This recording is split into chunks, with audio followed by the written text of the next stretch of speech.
Neste tópico, vamos compreender os espelhos asféricos.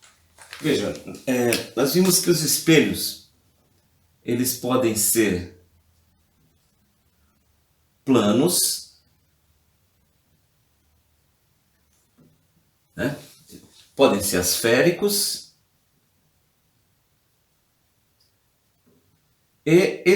ou esféricos. Ok? No tópico anterior nós vimos como que se comporta um espelho plano e agora nós vamos ver como é que se comportam os asféricos, né?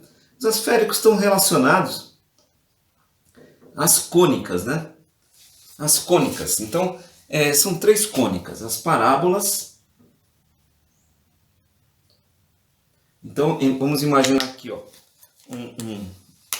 uma normal, né? E vamos, aqui é um ponto S. Vamos imaginar uma parábola aqui, ó. Lembra que a parábola, ela, veja bem, ela vai continuar infinitamente aqui, ó, né? Na verdade, uma parábola pode ser considerada uma elipse infinita, né? Mas ela vai continuar indefinidamente aqui, né? Então aqui é uma superfície parabólica, né? Então a gente pode ter um espelho com uma superfície parabólica. Então, veja bem, o raio bate aqui na superfície e, veja bem, o prolongamento dele vai encontrar o foco, né? Vai encontrar um ponto focal. Então isso aqui é uma parábola, né? É uma superfície, um espelho parabólico, né? Mas o espelho pode ser também, né? Ele pode ser hiperbólico,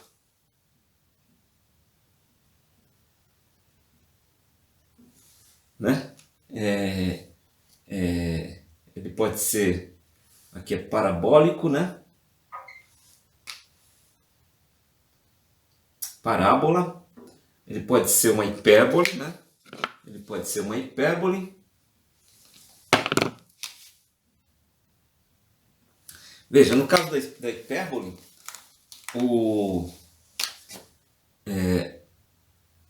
essa abertura é maior, né? No caso da hipérbole, a abertura é bem maior. Então, é como se fosse uma parábola com uma abertura maior, né? Então, veja bem, mesma coisa, um raio que chega aqui nesse ponto do espelho hiperbólico, ele vai, veja bem, ele vai refletir o prolongamento dele e vai encontrar um ponto focal aqui, ó. Ponto focal aqui. Ok? E, veja bem, a cônica também pode ser uma elipse. Em uma elipse, essa curvatura é bem menor, porque ela vai se fechar, né? Ela vai se fechar finitamente, ela vai se fechar, né? Então, vamos fazer o desenho aqui para a elipse. Aqui é o ponto de fonte pontual. Então, em uma elipse, essa curvatura é menor, porque ela vai se fechar aqui, né? Ela vai se fechar aqui. Então, a gente pode ter também espelhos dessa maneira. E mesmo procedimento, mesma ideia. O raio que chega aqui, ele reflete, e o prolongamento dele, atrás do espelho, vai dar no foco, né? No foco. Essa aqui é a elipse. Então, os espelhos asféricos podem ter esses três formatos diferenciados. Agora, eles podem ser, né? Eles podem ser, veja bem, convexos, como eles estão aqui, né? Quando que eles são convexos? Quando o foco ele está atrás do espelho, né? Em relação à fonte pontual. A fonte pontual está aqui do lado esquerdo, o foco, né, na frente do espelho, o foco aparece atrás do espelho, então a gente diz que o espelho é convexo. Mas ele pode ser côncavo também, né? Então, veja, a gente pode ter também, ó, um espelho côncavo. Aí quando o espelho é côncavo, veja, o foco ele vai estar na frente do espelho. Ele está na frente do espelho e não atrás, né? Então esse aqui é um espelho. Esse daqui, todos esses daqui são espelhos convexos. Todos esses são convexos. E esse aqui em particular é côncavo.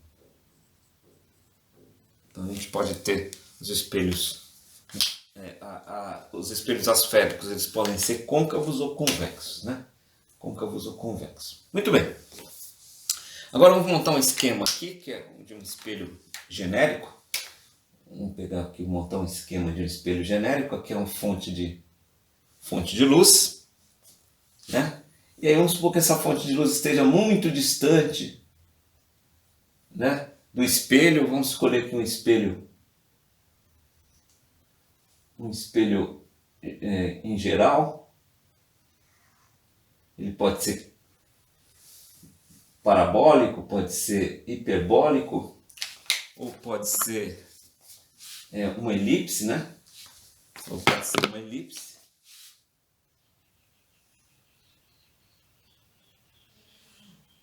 Escolhi aqui um espelho côncavo, né? Um espelho côncavo. A análise pode ser feita também com um espelho convexo. Veja, a uma distância muito grande da fonte, as frentes de onda, elas serão planas, né? Isso aqui são frentes de ondas de onda plana. Isso pode ser conseguido se a fonte de luz estiver muito distante, né? Aí as frentes vão abrindo até elas se tornarem planas. Vamos escolher dois pontos aqui, um ponto O1 e um ponto O2. Veja, aqui temos um raio que chega nesse ponto que eu vou chamar de A1. E aqui um raio chegando no ponto A2. Ok? No ponto A2. Obviamente esse raio, como o espelho é côncavo, ele vai refletir aqui. Aqui é o ponto focal. O ponto focal está do lado da fonte, né? Na frente do espelho. Aqui também vai ter um raio, vai se dirigir ao ponto focal aqui, né? E vamos escolher aqui atrás um plano paralelo ao plano das frentes de onda, ao plano das frentes de ondas. E essa distância aqui, veja, A1B1, vou chamar esse ponto de B1, aqui é a distância A2B2. Então vamos partir desse esquema. Aqui é normal, né? Aqui é a linha normal ao espelho. E vamos primeiro determinar o caminho óptico, né? Qual é o caminho óptico? Esse caminho óptico aqui, ó. Daqui, desse ponto até o ponto focal, né? O ponto focal é onde forma a imagem, né? Onde se forma a imagem. Veja que a imagem pode ser formada, ela pode ser, a gente chama a imagem real, quando ela é formada pelo próprio raio, né, no foco. Então, nesse caso, nos espelhos côncavos, a imagem ela é chamada de real, né, porque ela é formada a partir do próprio raio, né? Agora, nesse caso aqui, ó, a imagem é formada a partir do prolongamento do raio. Então, a gente chama de imagem virtual. Ok? Então, veja, então aqui vai ser a distância O1 a 1 mais a distância A1 até o foco. E essa distância para todos os raios, ela é igual, né? Então, a gente pode dizer também que O2 A2 será igual a A2F. Ok? Será igual a A2F, porque para todos os raios elas são iguais. Agora, tem um outro caminho óptico aqui, ó. Esse aqui é o caminho óptico que eu vou chamar de estrela. Agora vamos calcular o caminho óptico duas estrelas. Que é de O1, A1, B1. Então vai ser assim, O1, A1, mais A1, B1. E como essa distância, né, a gente escolheu dois pontos equidistantes aqui, então essa distância aqui também será a mesma. O2, A2 mais A2, B2. Ok? Agora, por conveniência, se a gente escolheu esse plano aqui, ó, paralelo ao plano da frente de onda, a gente pode escolher esse plano de tal forma que essa distância B1 seja igual à distância F. Então, a gente pode dizer que essas distâncias aqui, ó, são iguais, para que os caminhos ópticos sejam iguais. Ou seja, a gente está forçando agora o caminho óptico estrela ser igual ao caminho óptico duas estrelas. Se a gente forçar isso, e é possível, é só escolher o plano aqui, esse plano sigma na localização adequada para que esses dois valores sejam iguais. Então, a gente, a partir com essa escolha, a gente conclui que A, qualquer A, né? F, qualquer A, F vai ser igual a qualquer A, B, né? A1, F1 vai ser igual a A1, B1, A2, F2 igual a A2, B2 e assim por diante, tá bom? Então essa é uma equação que representa essa geometria, né?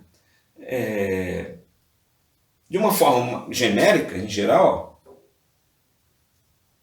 a gente pode escrever essa equação com um coeficiente aqui, ó. A gente vai chamar de excentricidade, né? E a excentricidade é um elemento da cônica, né? É um elemento importante da cônica. Então, isso aqui é excentricidade da cônica. Então, dependendo dessa excentricidade, a gente pode ter uma parábola, uma hipérbole, uma elipse, ok?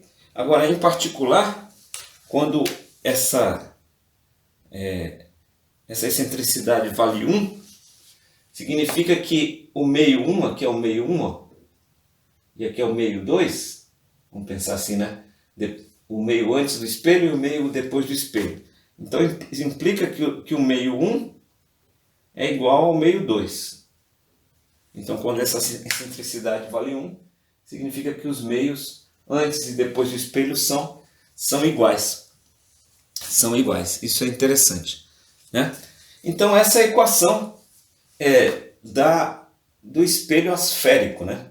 Do espelho asférico. Então, dependendo do valor da excentricidade, você pode ter aí uma parábola, uma hipérbole, uma elipse. Isso vale também se nós escolhemos aqui um espelho côncavo, mas ele vale também, essa equação também vale para o espelho convexo. A única diferença entre espelho côncavo e convexo do ponto de vista de formação de imagem é que a imagem no espelho côncavo, como ela é promovida pelo próprio raio direto no foco, que o foco está do lado da fonte de luz, então a gente diz que a imagem formada aqui ela é uma imagem real, né? Imagem real. E a imagem produzida pelos espelhos convexos,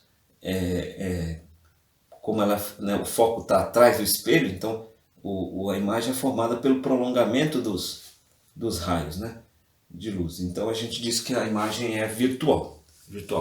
Bom, as principais aplicações desse tipo de espelho, tem muitas aplicações, né? Vou destacar umas, os holofotes, né, de luz, de shows, né? Aqueles holofotes, eles funcionam, né, uma lâmpada que reflete no espelho e produz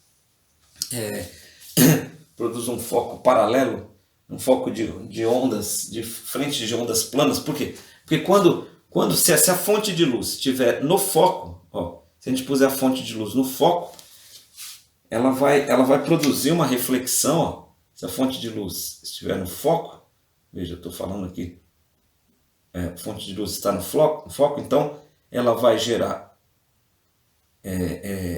raios que vão refletir aqui, ó,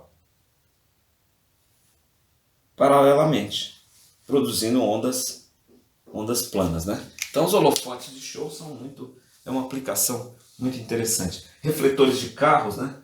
Os refletores dos carros também são assim. As antenas de comunicações, né? Aí utilizando não a luz, né, visível, mas outro tipo de onda, né? Também funcionam dessa maneira. Então essas são as aplicações interessantes dos espelhos asféricos. Ok? Então até a próxima!